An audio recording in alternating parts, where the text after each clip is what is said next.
Welcome back to the Michigan Lynx Tournament Expert Division weekend round, hole number 9.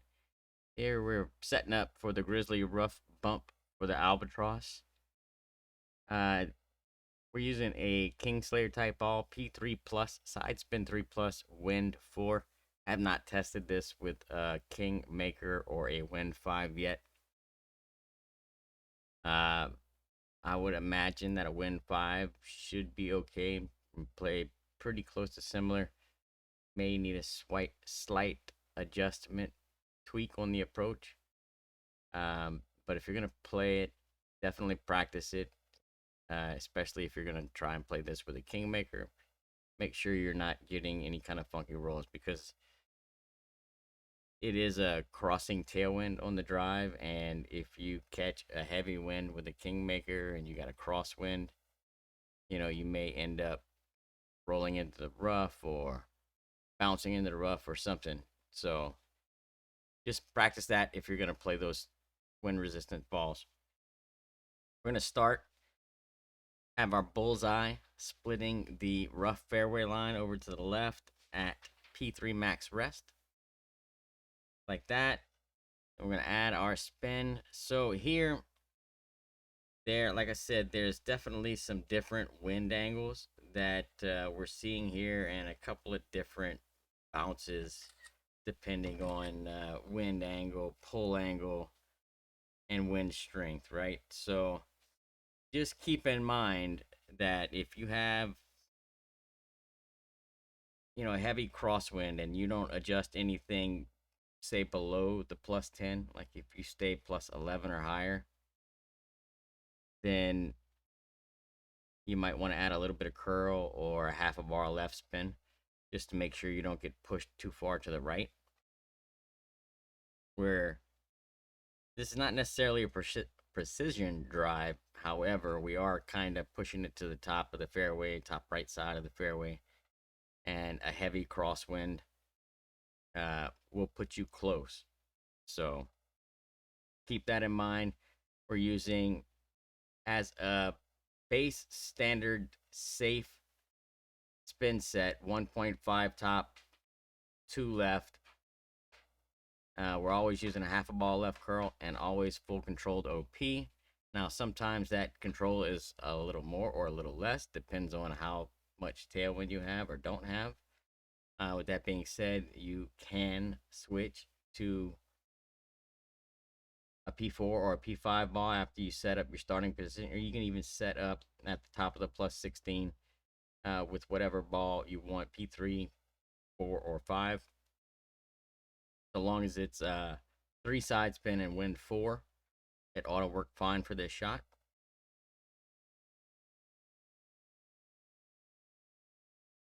So the safe top spin value is 1.5 top, 2 left.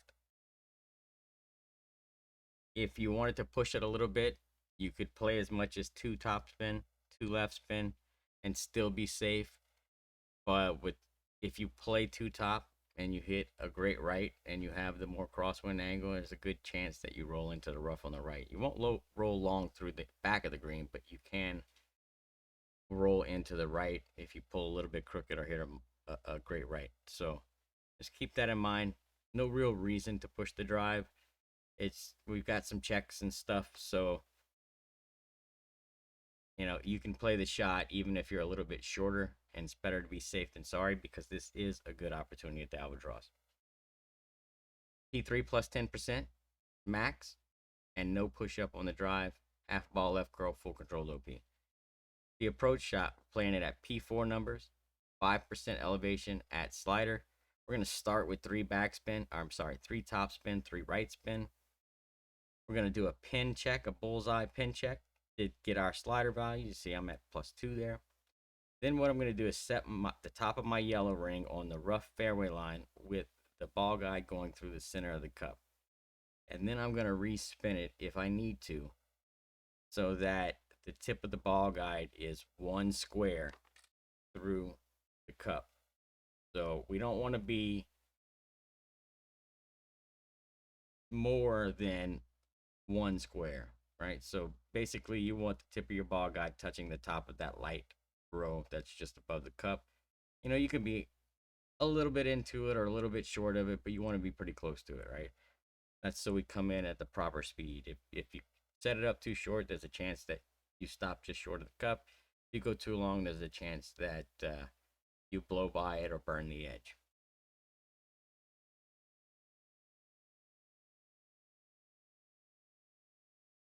We're pulling this P4 plus 5. We want to pull this as straight as possible.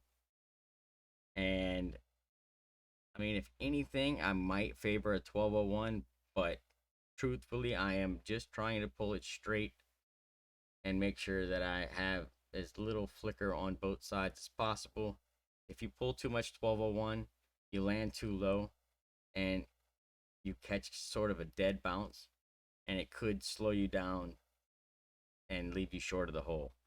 And then if you pull too much 59, you might land a little too close to the top of the rough and burn the right edge because you're going to come in too hot, too far to the right. So just keep that in mind. Try and pull it as straight as possible. For your pin check, bullseye pin check is as follows. +9 is 49, 8 47, 7 is 45, 6 is 43, 5 is 41, 4 is 39, 3 is 37, 2 is 35, +1 is 33, 0 is 31. Top of the white ring pin check, 9 is 59, 8 is 57, 7 is 55, 6 is 53, 5 is 51, 4 is 49, +3 is 47, 2 is 45, and +1 is 43, 0 is 41. The second set of numbers is having the top of your white ring touching the pin for shorter drives. And the first set of numbers is having your bullseye centered on the cup as if you were going to dunk it. That's for a little bit longer drive. If you catch a really long drive and you're not in plus either one of those checks, then just count rings for men. What I do for that is 1% per ring for men, plus 1% for every 5 rings for men. So if I count 7 rings for men, I'm going to play 7% plus 1%, and I'm going to play it at 8% slider, right? So every 5 rings for men, you add an additional 1%. It's technically 1.5, but you'll be okay just doing 1. Wish you all the best of luck. Hope you all get this drop. It is a good, consistent shot, so practice it. Get familiar with it. Hopefully, you'll be walking away from hole 9 with the albatross. Best of luck, everyone. See you later.